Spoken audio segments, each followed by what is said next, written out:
Citizens, Air Force Academy graduates are actively opposing critical race theory and its professors. I am receiving letters written by veterans and Air Force Academy graduates and addressed to the leader of Stand Together Against Racism and Radicalism in the Services, that's STARS, retired Lieutenant General Rod Bishop, who's been on this show.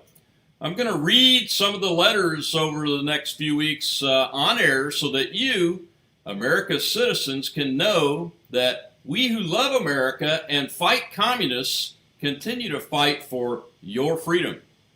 This letter is in the hands of the Academy Superintendent, Lieutenant General Rich Clark, and its author, quote, fought communists on 350 missions in Vietnam, unquote.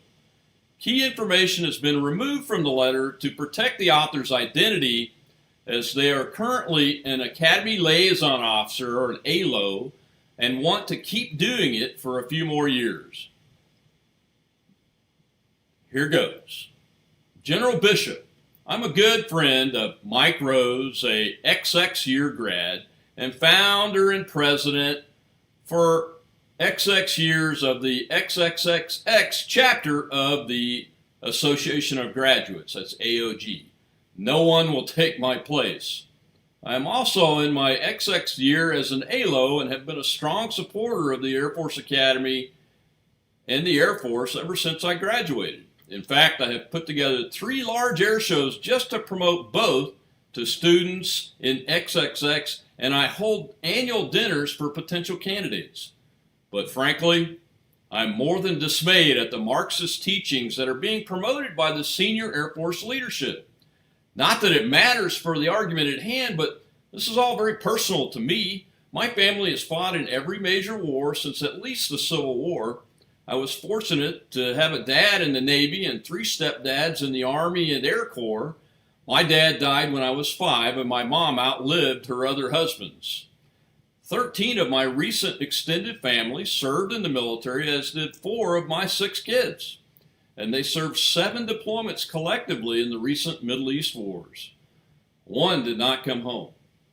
And I personally fought communists in 350 combat missions in Vietnam. All that just gets me to this point. The Marxist movement has been working for more than 100 years to take over this country. As many now know from the reported history of CRT, the socialists of the Frankfurt Institute who came to Columbia University to escape Hitler made a big push by aiding in the eventual takeover of the premier law and teaching universities, thus creating liberal attorneys, judges, politicians, and teachers to push, quote, liberalism, unquote, which is merely Marxism in disguise. I'm probably preaching to the choir, but the point is that some of us have been quietly researching and learning about and exposing what has been happening behind the scenes for many, many decades. And we are greatly disturbed at how the left is now making a major push to convert America to a socialist nation. Because CRT is a brainwashing, a clever Goebbels type of propaganda being used to divide the nations, as Marxists always do, by fomenting racial hatred. It is one of a litany of processes they are using to create chaos, a la Cloward and Piven, confusion, dissent, disinformation, and denigration of their opponents. In order to seize control of the political arm of our government, they already have the DOJ, FBI, CIA, NSA, FEC, and key positions in state, county, and city offices. CRT is just one of these many processes being used to motivate their base and gain more control, in this case, the minds of young students. As to the basic premise of CRT, I've taken a poll of grads in our AOG chapter. They almost universally said they had no racial prejudice during and after their Air Force careers, but because of BLM, the constant bashing of whites, and the incessant mantra that we are a racist nation, they are becoming racially angry at those who keep this up. That is distinctly different from being racist, a distinction the left conveniently ignores. As an Academy Liaison Officer, I fear that this ludicrous CRT and Marxist indoctrination are our military is getting will make recruitment difficult and will weaken our forces. Like many officers, I have concerns that if I become as vocal in academy circles as I am active in political ones, the woke administration will terminate my ALO status. Given that I am a local focal point for kids seeking to apply for the academy, I'd like to do this for a few more years.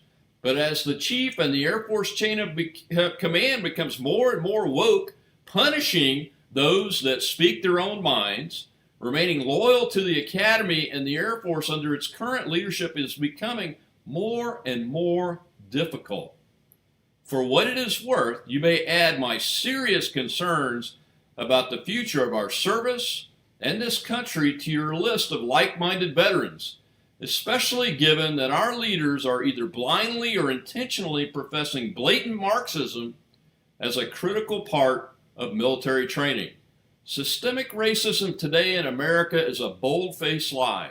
It is a Marxist construct. I am shocked that well-educated four-star generals and other flag officers do not recognize that.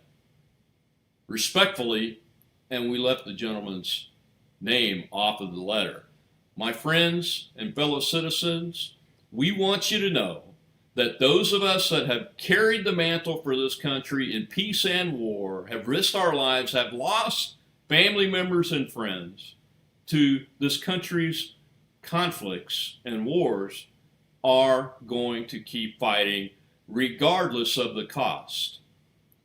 May God bless you, and God bless the United States of America.